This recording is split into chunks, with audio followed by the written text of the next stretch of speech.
Welcome to the Dr. Stevens and Swearington Show, hosted by executive producers Dr. Michelle Stevens and co-host Coach Yava Swearington, as they focus on important issues within our society, from the highs and lows of surviving everyday life that are real, relevant, and engaging. And now, here are your hosts.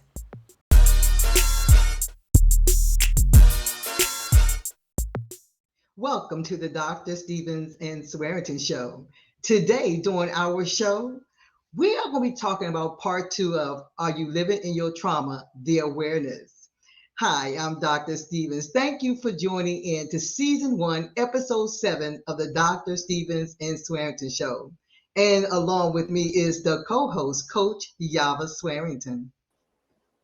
Hello, everyone. Yes, this is Yava Swearington, and we are definitely excited to bring you the 7th episode, Are You Living in Your Trauma, Part 2, where we will be discussing some heartfelt realities. And with us are our special guests today. They have actually been on the show before. We have Miss Bianca. We're going to have her come on and introduce herself and just tell you a little bit about herself. Miss Bianca. Yes, hello. My name is Bianca Anderson. I am a licensed professional counselor, EMDR certified therapist, counselor educator, and founder of Vibrant Vita Counseling and Consulting LLC. I am happy to be here again to continue to share very valuable information about trauma and the impact of it on people's lives. And our next guest is Coach Tawana. Tawana, I want her to come on and tell you a little bit about herself, introduce herself. Coach Tawana. Hello. I am Dr. Tawana Carter. I'm the CEO and founder of Tawana Carter Professional and Personal Coaching. As a career coach, a certified haven facilitator, and a motivated to marry relationship coach, I empower stress-busy women to overcome imposter syndrome, self-criticism, and doubt by managing stress so that they can find peace of mind and focus on excelling in their careers. Thank you, ladies, and welcome. Thank you so much for returning to our show. It's so exciting. I'm excited to continue this discussion. Are you living in your trauma? The awareness, and we titled it the awareness because in our last show we did talk about some big T's and little T's, some of the things that people go through and experience. But we want to talk a lot about some of the signs, some of the things that we look and see, how people act in them dealing with their trauma. So Ms. Bianca, what are some of your thoughts on, some of the actions that people do when they're dealing with trauma, when they're living in that trauma, some of the things you have seen in your experience?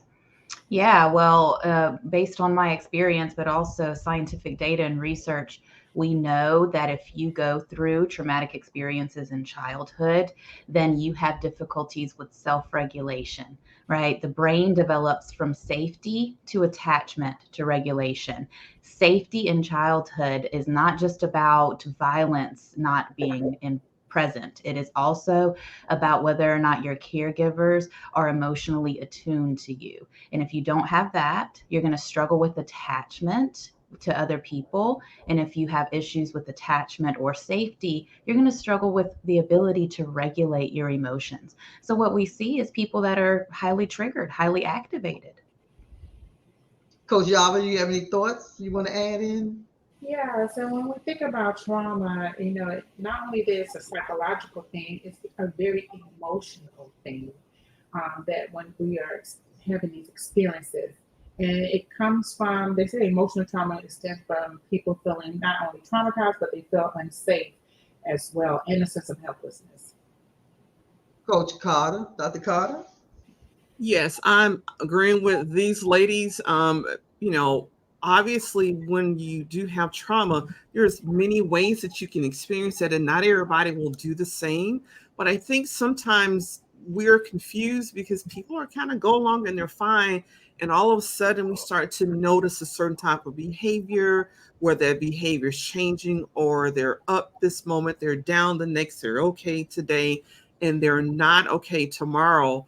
And sometimes we can take it personal. It's like, what did I do to you today? Or what did I do? Or, but sometimes it's not about you at all. It is truly, like Bianca said, about people having problems managing their own emotions. But when they come in contact with people who are also having problems managing their emotions, sometimes you get this big boom and this big blow up. And that happens a lot in workplaces.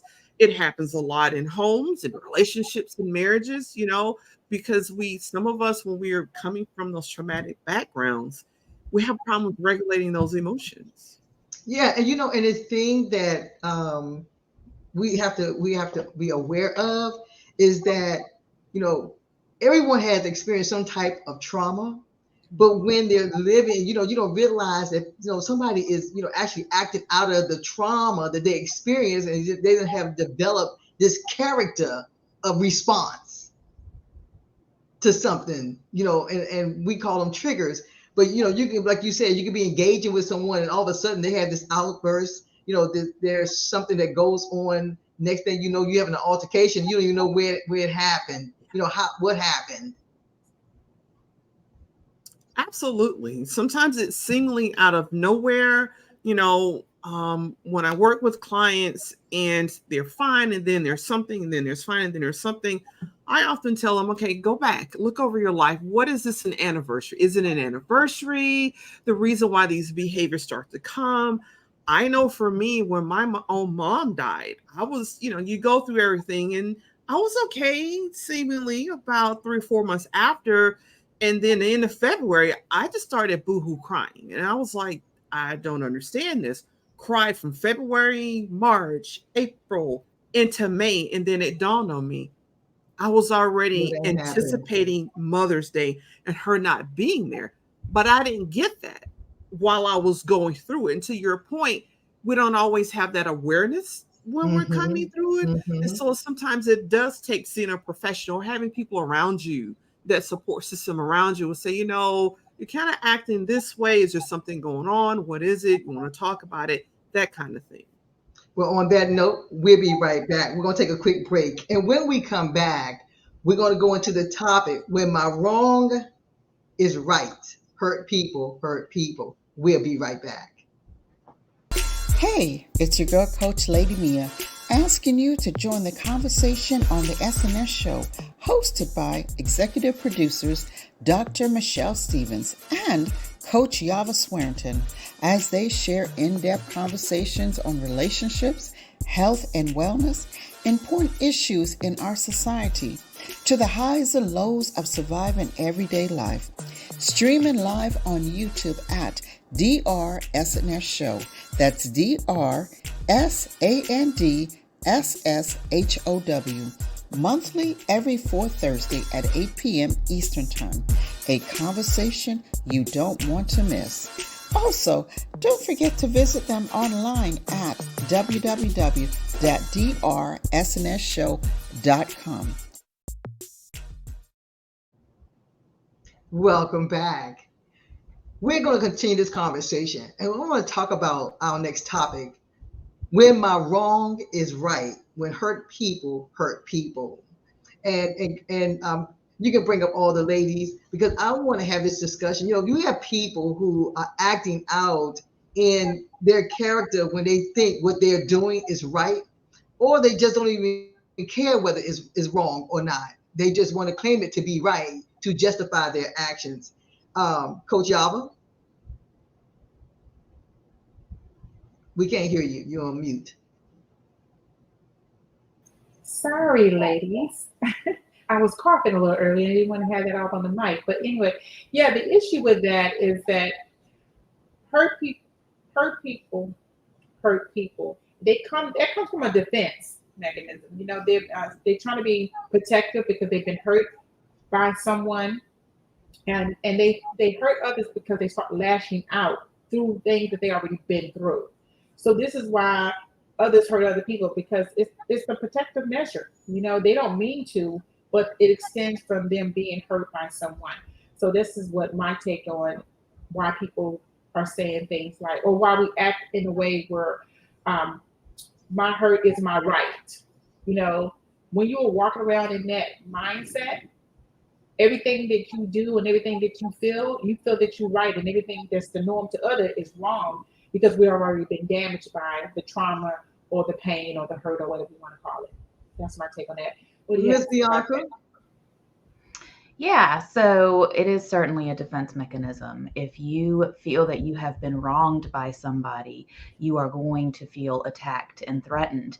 And whenever you feel attacked and threatened, you're going to go into fight or fight mode, right? So when people get aggressive towards other people, it at some point was helpful. During their trauma, at some point, possibly, they found some sort of benefit in attacking somebody else. Coach Yava mentioned defensiveness, right?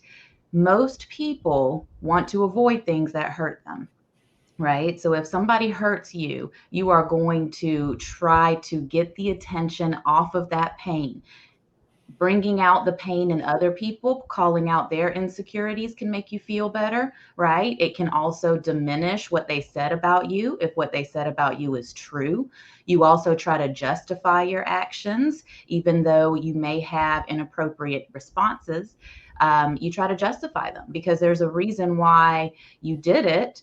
And then, like Miss Carter was saying, like Dr. Carter was saying, some people don't have the awareness into why they are hurting. And without doing that work, either by going to counseling, getting self-help books to learn how to have more insight and awareness into why you do what you do, you're going to continue to be aggressive towards people. Well, you know what you're saying that the word of being aggressive, because when I think about people, who are just angry all the time, just mean, and I know it's due to the fact that they have experienced some trauma.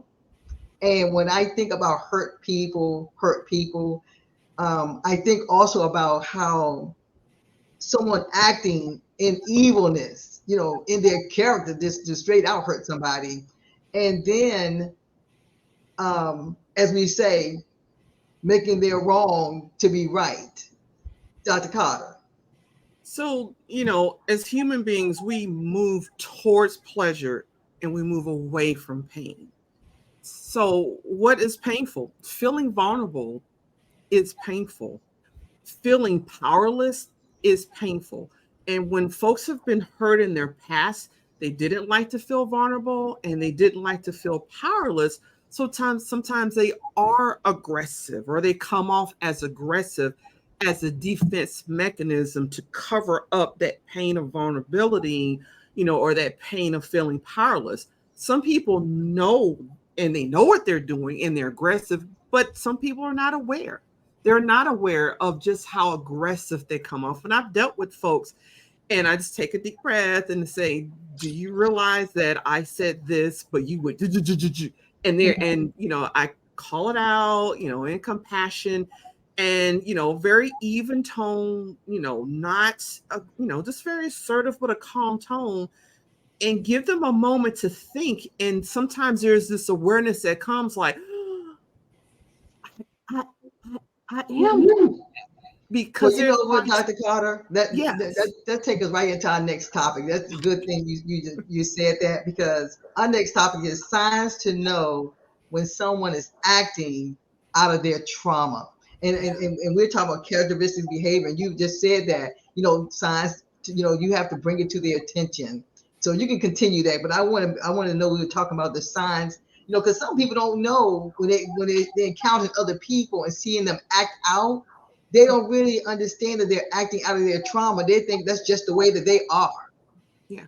So you have folks who are aggressive all the time. They're angry, aggressive, because vulnerable, again, feels painful, want to move away from that. But we think when we're angry, we're in charge and we have control. And so that's why you'll see people, and we call it anger management issues. Oftentimes they're trying to establish control because some point in their life they've taken it away. But some people will also, what I used to do is I shut down. I'm done with you. I have nothing to say with you. Blank slate, nothing. Yeah, And I'm that that is kind of also person. I think we all can identify with that at some point, and that's another area of avoidance as well. Whether me to be trying to be in an argument with you, whether me to allow you to make me upset, I'm just going to shut down. I'm not even going to have no conversation with you. I'm going to cut you. And I was good for cutting you off. I can cut you off and never speak to you ever again. You could be sitting right next to me, and I would not even recognize you. Coach Yava. Yeah, there's all type of signs when people are withdrawn, when they are what some people would call it, what introverts, or always want to be by themselves, and when they shut down, or they're not as talkative.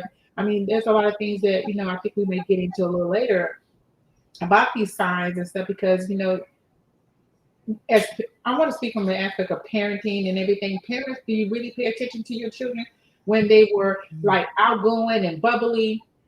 Then all of a sudden, don't confuse with, oh, they're just getting older and they're shifting and changing. Have you really been paying attention to what's going on? Or why are they angry all of a sudden? Like your child just changed on you, and you don't have any earthly idea what really went on, other than they're just growing up and changing, and they're more quiet. Why are they more quiet? Pay attention to the signs, because kids give signs of when they're acting differently, because they don't really know how to speak about what they're going through or what actually happened to them. And some have been told can't say things, and so they have fear that builds up inside. They don't know what to do.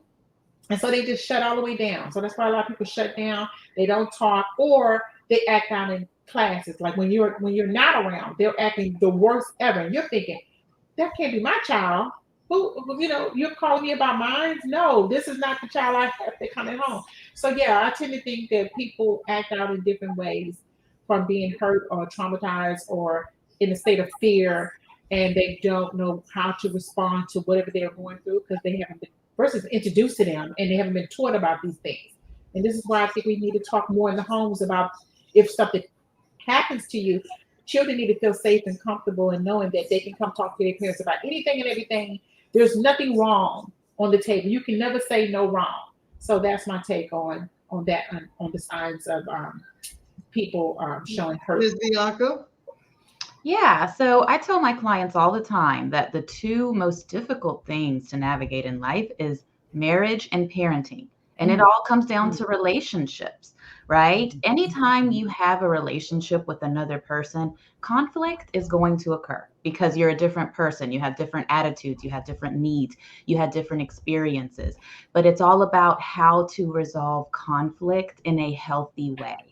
Healthy conflict resolution is something that is taught, right? Your parents and your caregivers model healthy conflict resolution.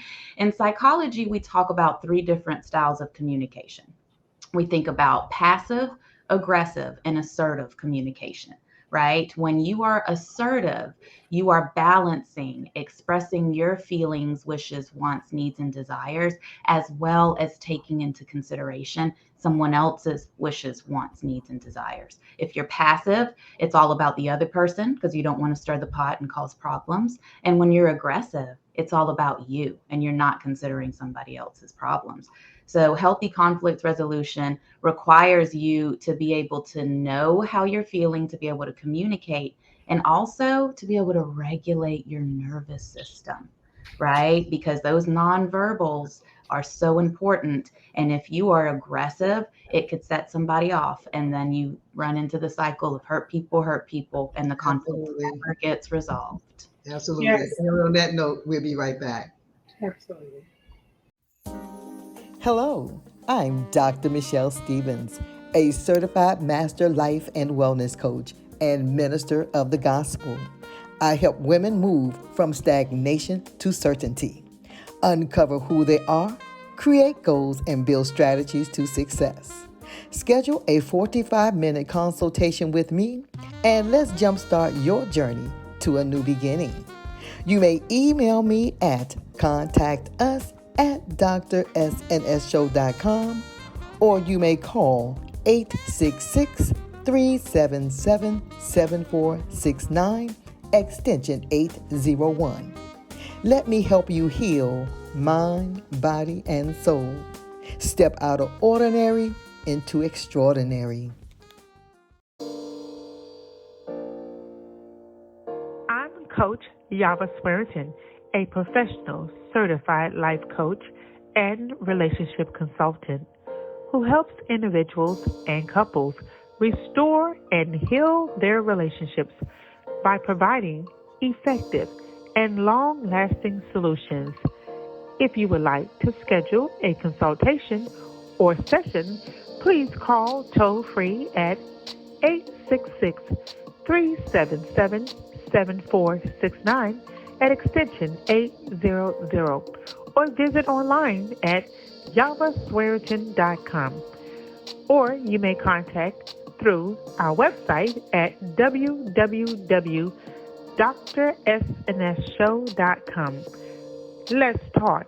It's time to get back on track.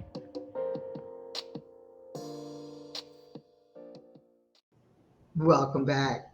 This next topic is very, very important to me. And our topic is how women degrade themselves.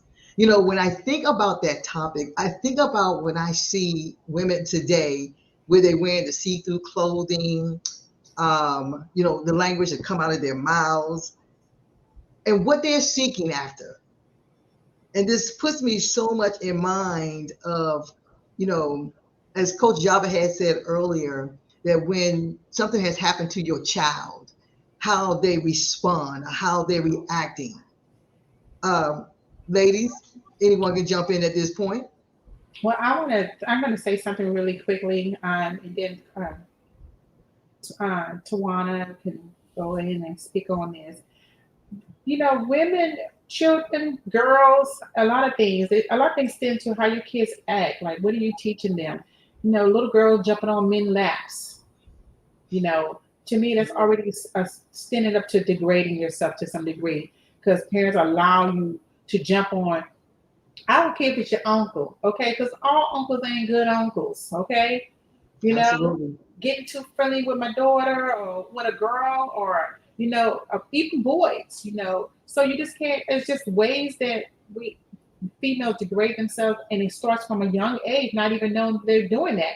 And then as they get a little older, when they start getting the blues coming in, and, you know, and they start seeing their body change, and they think it's still okay to just flop up on Johnny's lap, you know. So that to me, that stands to already starting to degrade them as a female, not knowing why it's inappropriate to jump on a lap. Because sometimes these young parents, they think it's okay to let them just, it's cute. It's all cute. The little girls looking all cute. And another thing, the parents out there that's dressing these little girls up like they Barbie dolls already, you know, and not really, and it stems from a lot of little things like that. To me, it's part of degrading them, and even as a female. They already think they need to be supermodels before they even turn 6, you know. So I just think it's in behaviors, things that their parents allow your child to do at such a young age, and they grow up in this mindset and this attitude that is simply okay. And when you start having boobs and getting a little tail, it is definitely not simply okay, you know, because they can't identify the difference between when somebody touched me, because if somebody's been touching me or patting on me as a little girl, okay, at some point it becomes uncomfortable, especially when you start growing in and having things grow on you, you start feeling uncomfortable. It's not the same. So I think we have to control these type of issues and make sure young, especially females, understand what could be considered degrading yourself, and you're not even really knowing that you're degrading yourself. Well, you know, Coach Java, you said something before the ladies jump in. You know, my parents, foster parents, and I have seen young girls that have, where their moms allow men to have sex with them. When I was growing up, we wasn't allowed, as you said, sit on another man's lap. We wasn't even allowed to sit on men's lap. But the thing that hurts me when I see some of the trauma that these young girls have gone through.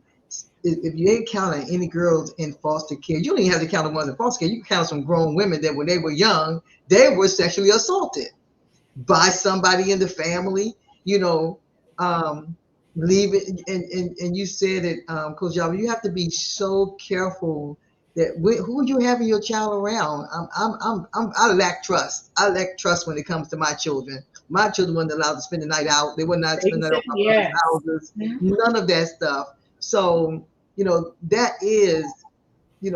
is some signs we definitely, and behaviors that we have to pay attention to, Dr. Twana. So this is such it depends question, right? Because if you are one of those parents and you have you raise your kids right, you tell them what good touch is, bad touch is, and if there's I shouldn't say Chester child molester. I'm a military kid, and that's what they used to call them. So apologies to all the Chesters out there. But you keep those people out of your home. They're never invited, right? If you do that, then, that is different. It's very different. I've seen this argument take place where people say a girl child should never sit in a man's lap. It depends question. If you raise that child in a family where you've excluded all the folks who will harm them, that is a different question if she's sitting in dad's lap. Now, if she's 13 sitting in dad's lap, they may be that family in that culture. It may be okay. But in other cultures, if there's a history of sexual abuse in that family for generations, then it may not be okay. So it's a depends question, because I remember a lot of women were like, no, but my dad's lap was the safest place for me in life. And they're like, I'm 24 and I still sit on my dad's lap when things go wrong, and that's okay.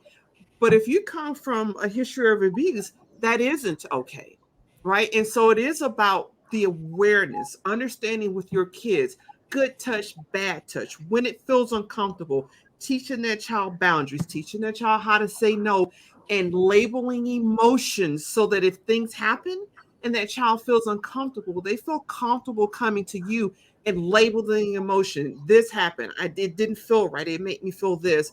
It's very difficult to say, oh, no kid should sit on a lap. And I just want to be honest with you. Well, I want to bring you here right here when you said I want to chime in on that too. Labeling. I'm in a disagreeing with you to some degree, but go ahead. This is good stuff. Right? Yeah. I say the same thing, but because my dad's lap was a safe place too, and but after a certain age, I wouldn't sit on his lap. However, but you said something about labeling emotions. Ms. Bianca, I want you to elaborate on that more. Labeling emotions, she said, because people don't know how to express their emotions. They don't identify what these emotions are. Absolutely. I want to start by saying something very important. All children need attention. All children need that attention so that they can know, I am lovable, I am worthy, I am special, right? Now, here's the thing. If you don't get that appropriate attention, you are going to be vulnerable to any attention. Okay. And then when you get older, there is a concept in psychology called the locus of control. The locus of control is based on what determines your self-worth, right? If you in childhood don't get filled with healthy, safe, touching, unconditional love, then there's going to be gaps in your development. And you're going to get older and you're going to still try to fill those gaps with external sources, because children need external sources to make them feel lovable and worthy. If you get that, then it's internal by the time you reach adulthood, right? And then you don't have to do things for attention, like wear certain types of clothes and maybe get inappropriate sexual contact to fill that need. Right. So I wanted to say that. But back to your question about emotions. If you are not raised with caregivers who validate your emotions, who ask you how you're feeling, who check in on you emotionally, then your emotional intelligence becomes stunted. Children need to be asked, how was your day? How are you feeling? Right. And then, it makes sense that you feel this way. I understand how you're feeling. When you do that to your children, they grow up with a healthy emotional intelligence. But if not, you said something that, talking to your children. When I was growing up in our home, every Friday, my parents sat us down and we had a family talk. You got to talk about what you experienced, what was you upset about, anything that upset you. We got to express how we felt, and they would explain to us and help us understand. And I did the same thing for my children, because that does make them healthy, emotional adults. Yes, but how many of us come from children are to be seen and not heard, right? That's true. Well, I didn't come from that because I was never that type of child. But I'm As gonna a say, matter of fact, as a I matter of believe we fact, came I from an had an era. aunt that said to my mom one time, "Do this girl ever shut up? She always speaking up. She always talking. She always speaking up." And most people know me. They say Michelle speaks her mind because I was never in a home where we could not express ourselves. Oh, but a lot of that was going on in people's homes, Mhm. a lot, and it was really thick and heavy. It was like an era of it happening. So Yes, you were fortunate. Yes, and then yes, if you add abuse happening in the home and addictions and poverty and all kinds of stressors, then parents yes. are going to be so busy, right? Single parents that they're not going to be able to give that attention, especially if they don't know how to, because you can't pour from an empty cup. Well, that's a segue right there to lead us into our next topic, loving in your hurt. Men move on, women stay stuck. You know, when you think about loving in your hurt, this takes also back to where hurt people hurt people. You're loving in your hurt. I've known people who have been in relationships that got hurt, and especially women, and we stay stuck for years. I had just seen somewhere on social media they were talking about that very thing, and the one comment was, "I've been stuck for 10 years." I believe it was a guy was asking a girl how fast could she move on, and she says, "Give me a babysitter and a hairdo, and I move on." Well, others came in and said, "I wish I could move on that fast, but I stay stuck for years." Hmm. Well, I must share a little bit. I tend to think that just as women do stay stuck, but then there are men that be stuck too. Like I watch, there was someone personally in my life a long time ago, like years in my 20s, and I remember his brother fell in love with this female, and he never got over her, and to the point he ended up in the wood, psych ward, and Mm. just that's where he stayed on medication, never found his way back. And I think we have to teach. I think when those children grow into the point when they start dating and getting to know people, you think about it, you never really teach people about the pain they could encounter from the emotions that they feel, that they think they're in love with someone. What is love like? What does it feel like? Those conversations have not really been talked about. And so they don't know how to detach from a breakup. It's the end of the world for them. They can't see the future at all. And they get lost and people do become stuck. Women Well, you become know what, stuck. Coach Alvin, you said something, and I'm a firm believer.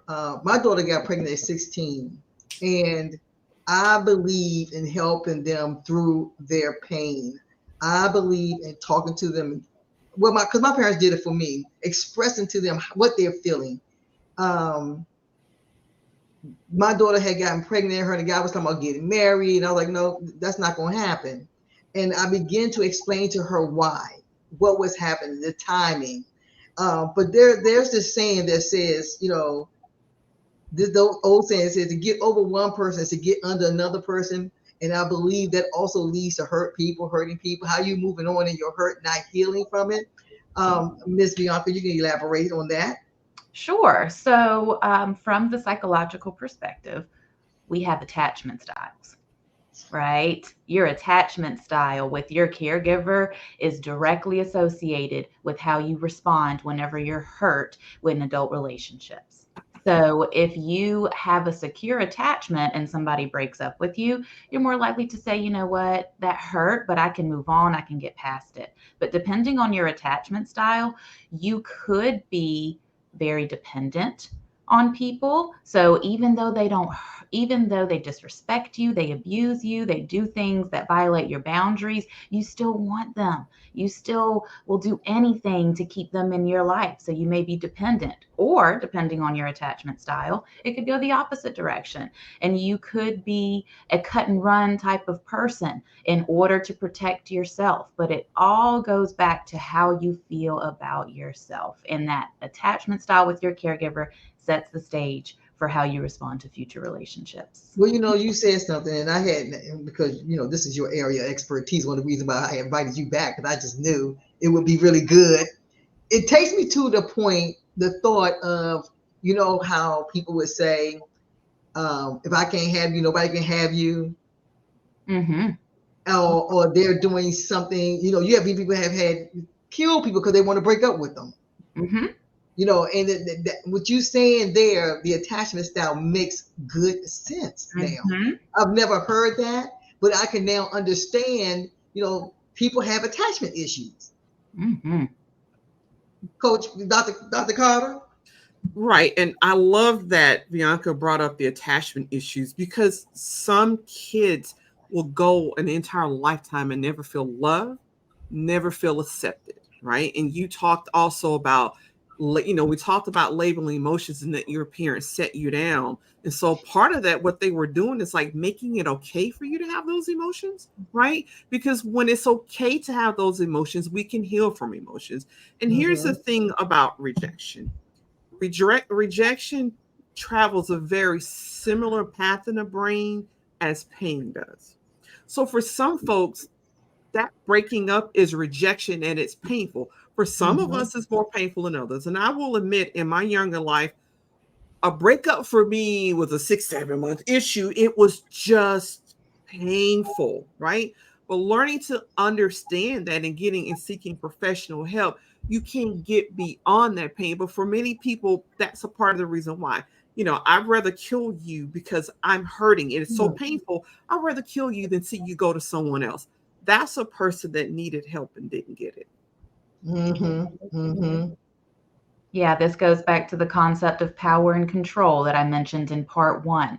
Right now, we're referring to domestic violence. When it becomes domestic violence, as we said in the last part, it's all about the need for power and control. So if you are with me, then I have complete control over you. And this is an early warning sign of an abusive relationship. If somebody cannot accept when you say no, then they have a need for power and control. And power and control is a sign of a deeper issue, narcissistic personality disorder, right? Having control over somebody else makes you feel better. And that person needs a lot of work in order to be able to get better.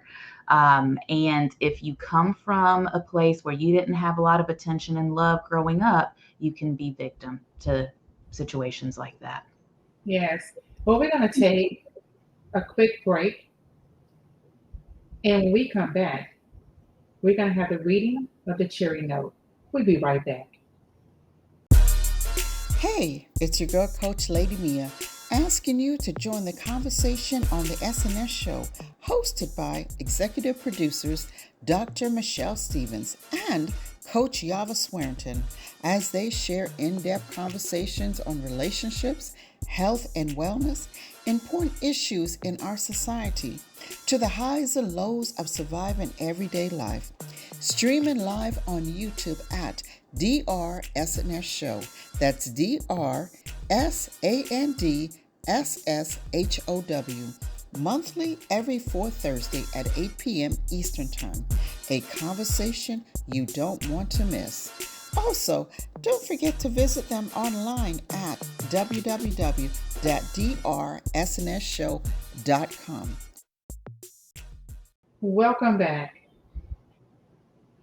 I want to give this message out right quick. Remember, if you have a situation and you need some advice, go ahead and drop us a line. Write to us at Dr. SNS Show. Contact us at drsnsshow.com and title it The Cherry Note. I'm going to now read the Cherry Note. We have someone that wrote in, and it reads, Dear Cherry Note, I have a family situation. When I was a little girl, I was raped by my uncle. And growing up through the years,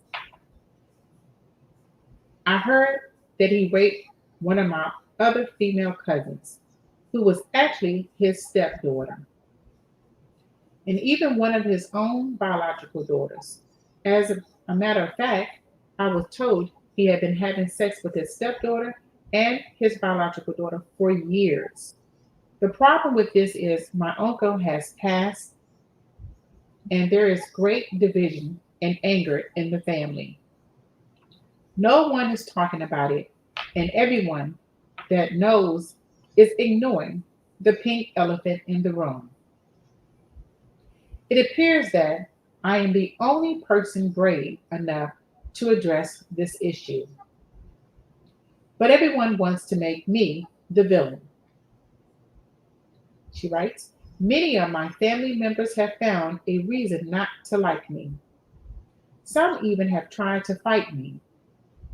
I have forgiven my uncle, but I think those others have not.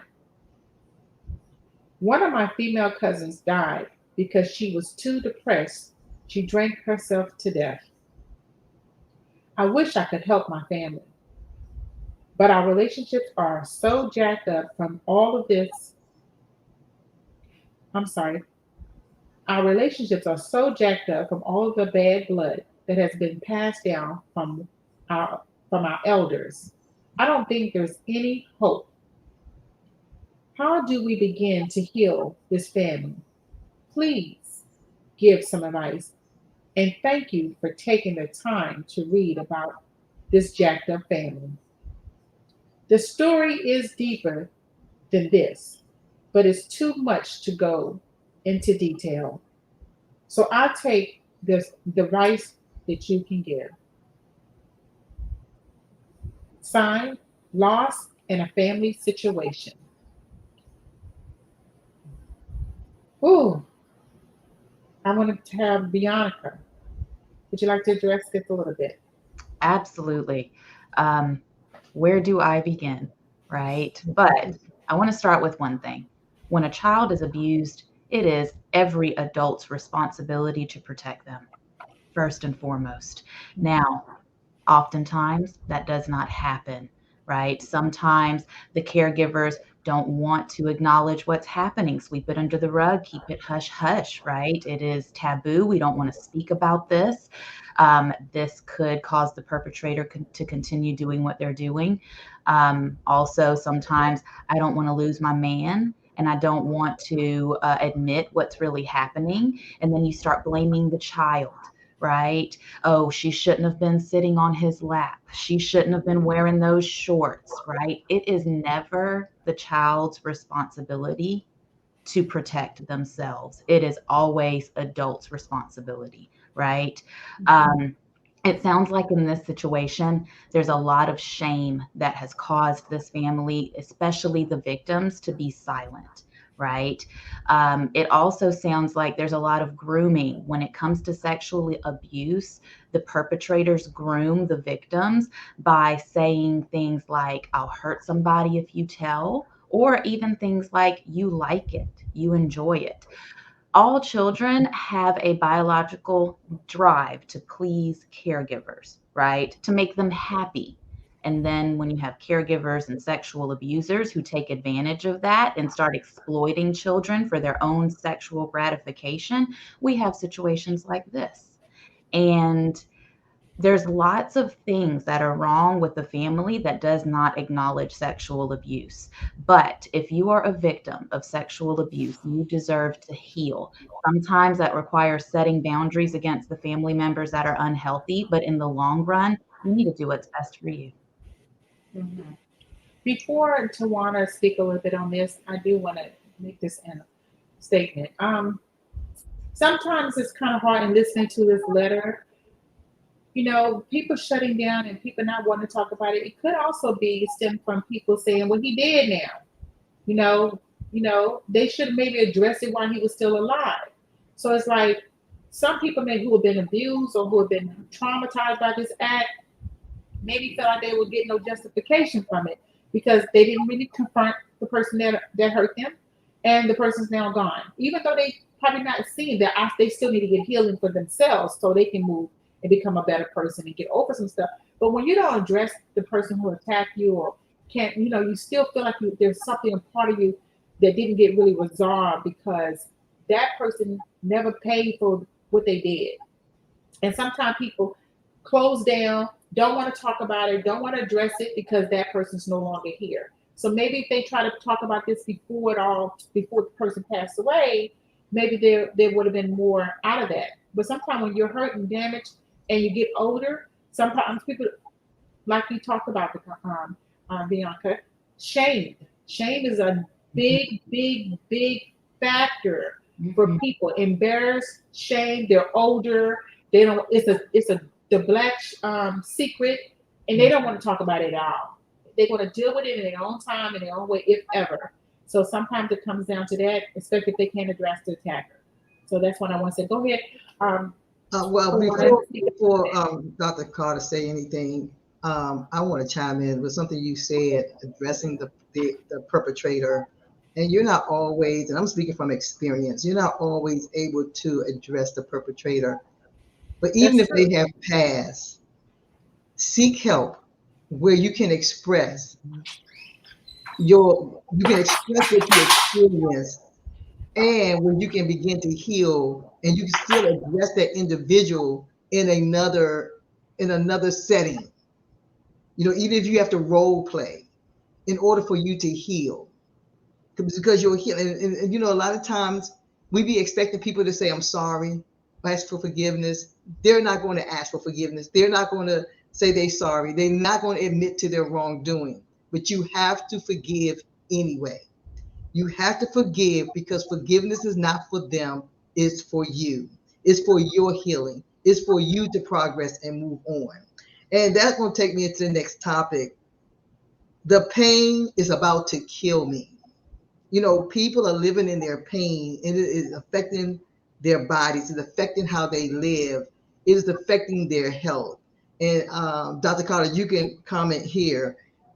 This pain is about to kill me. So, I get a lot of folks when I do anxiety coaching because they're feeling this way. Pain shows up in so many different ways. It can show up in headaches and stomach aches. We mentioned earlier with the kids, and I didn't get a chance to chime in, but if you have a vibrant child that's all of a sudden got headaches and stomach aches, and they either don't want to go to someone's house, or they don't want to go to school, or they don't want to be around a certain person, pay attention to those aches and pains, because trauma doesn't always show up in verbal words, but it can show up in physical ailments. The same thing with adults. Anxiety, depression, right? Bianca, talked about PTSD, in the last session. Those ways are all the different ways that pain can show up. A lot of folks show it up as eating disorders. I love this quote. I don't know who said this, but some folks talked about the fact that forgiveness and not forgiving is like taking poison, but expecting the other person to be hurt or die. And I agree with you. Forgiveness is about you, and you're talking about processing. So oftentimes, when I talk to folks and the perpetrator still alive, sometimes when it's family, it's difficult to cut off. And so I never tell people to cut families off, because that's not, my choice. But I do tell them to make their tracks small. If you know they're going to be there, don't go to that family event. Only go to other families' events. Find ways to make your tracks smaller and smaller around that person by setting up your boundaries, because they protect you, not the rest of the family. Let me chime in right there, Dr. Carter, because you said something. I grew up with an aunt that was very abusive to me. And I made the decision whenever, because my mother would never stop her from coming over. Whenever she would come over, I would call to find out who's at my mother's house. And if she was there, I would not go. Good for you. My grandmother was abusive to me. When I turned 16, I told myself I would never go in my grandmother's house again. When we would go to my grandmother's house, luckily I had family that lived in the area, I would get out the car and I would go to my aunt's house, because I have made up in my mind, and from that, you can't stop people from doing what they want to do, but you can protect you. And I would never, ever go back to my grandmother's house. So when my parents would go to my grandmother's house, I would get out the car, walk down to my aunt's house and say, call me when you all are finished, because you don't want to stop them from enjoying their life. And they would call me, and then I would walk back to the car. And it's very, very important. And this is going to take us into our next topic. But before we do, we're going to take a quick break. And when we come back, we're going to talk about the forgiveness factor, the acceptance, and it's okay to forgive. We'll be right back. Hello, I'm Dr. Michelle Stevens, a certified master life and wellness coach and minister of the gospel. I help women move from stagnation to certainty, uncover who they are, create goals, and build strategies to success. Schedule a 45-minute consultation with me, and let's jumpstart your journey to a new beginning. You may email me at contactus@drsnsshow.com, or you may call 866-377-7469, extension 801.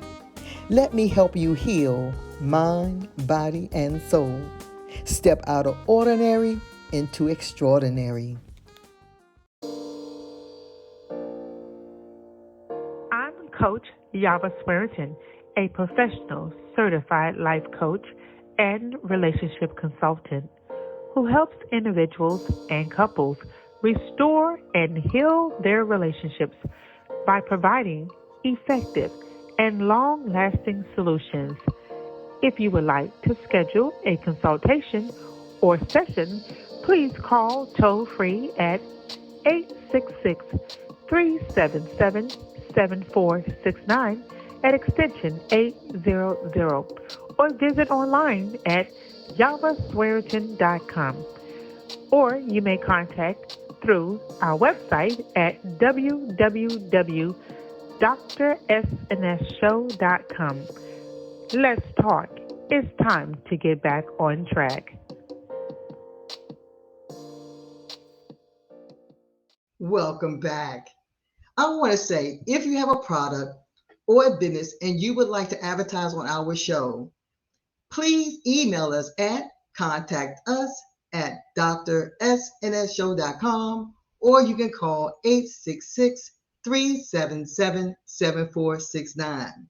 And if you're interested in hosting your own show, please visit our website and go to our media tab. Book a session with us so that we definitely can help you bring your vision to life.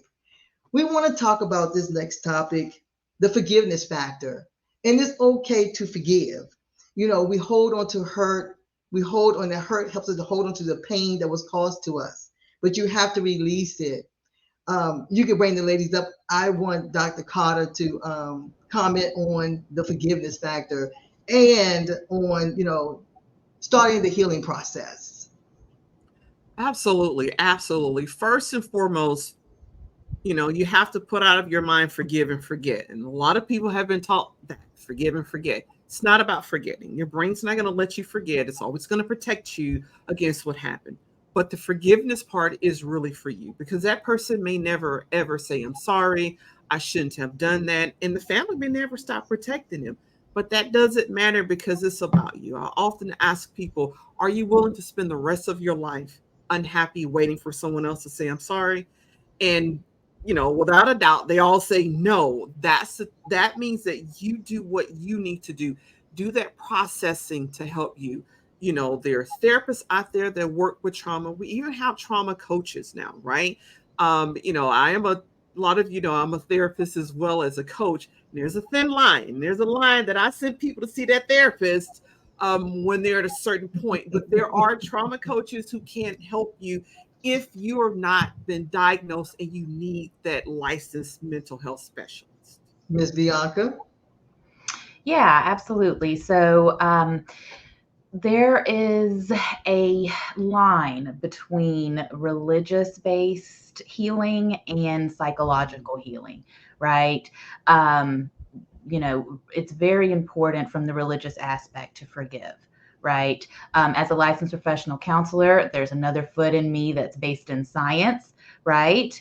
And one of the things that we say when it comes to healing from sexual trauma is that forgiveness of the perpetrator is not necessary for healing to occur. Now, if your spirituality requires that, then that's different. Of course it is. But forgiveness of the perpetrator is not necessary. The important person to forgive is yourself, right?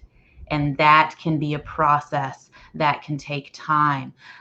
What we say in therapy and psychology is more about acceptance that abuse occurred, not that it's okay, right? It's never ever okay, but acceptance that that's not a reflection of me, that it's not has anything to do with my worth or my well-being or my safety. That's all about the other person, right? Let me interrupt you for 1 minute. You said something that forgiving yourself. Explain to our audience what that looks like. What do you mean by that? Oh, absolutely. Well, when you're a child, did you know that you don't even have the ability to think abstractly until about age 12, meaning seeing things from other people's perspective? Kids think everything is their fault. Everything revolves around them. Kids are egocentric. So when you're sexually abused, especially in childhood, you are vulnerable naturally, and you are going to blame yourself. It's my fault. I did something wrong. And then when you add the grooming piece to it, right? When the abuser says, oh, you liked it though. And then a lot of people say, you can get a piece of candy, right? Or I'm going to take you to get something that you want, right? And then you start blaming yourself. Right? So forgiveness of yourself is so healing. It's so therapeutic. And it also, I want to go back to what we were saying about the pain in the body, right? The psychological term for that is somatization, right? You have a somatic pain that comes from the trauma. The fight or flight response is body based. Okay. The brain and the body are connected. So to forgive yourself involves physiological healing too, so you can release that stuff out of your body. That brings a lot of anxiety and tension, and then it goes all the way back to the full circle. You can't regulate your emotions and resolve conflict healthily. So there's lots of different aspects of healing that need to occur in order to forgive yourself. Trauma coaches are great. Licensed mental health professionals are great. Please seek the help that you need so that you can live the best life that you can possibly live, because it is possible. And we'll be right back. Hey, it's your girl, Coach Lady Mia, asking you to join the conversation on the SNS show, hosted by executive producers Dr. Michelle Stevens and Coach Yava Swearington, as they share in-depth conversations on relationships, health and wellness, important issues in our society, to the highs and lows of surviving everyday life. Streaming live on YouTube at DRSNS Show. That's DRSANDSSHOW. Monthly every fourth Thursday at 8 p.m. Eastern Time. A conversation you don't want to miss. Also, don't forget to visit them online at www.drsnsshow.com. Welcome back. It was such an awesome, informative show. I want to thank our viewers for just tuning into season 1, episode 7. Are You Living in Your Trauma, part 2? I want to thank our guests, Ms. Bianca Anderson and Dr. Twana Carter, for joining us. Just fabulous information. And I want to say, ladies, please, if you're in need of coaching, please go to our website and book a session with either myself, I'm Dr. Michelle Stevens, I am a certified master life and wellness coach, or Coach Yava. And I want to say, trauma is real. Don't suffer alone. Take time to heal. Seek the help that you need. Coach Yava. Absolutely. Bianca said it perfectly. Seek help. And Dr. Stevens, you said that as well. I agree. That's what I agree. You really got to seek help. We as parents and just people in general, we do got to pay attention to the signs of our loved ones. See if you just notice anything that is out of the ordinary from the person that you're dealing with, and know that nothing is your fault. And there's always a solution to everything that you're going through if you will be just willing to have faith and seek the counseling that you may need to get through any situation. Thank you for joining the Dr. Stevenson Swearington Show. I do appreciate you, ladies. Yes, our guests. Thank you. And join us on our next show, A Father's Dilemma, coming up. Make it sizzle. Make it hot.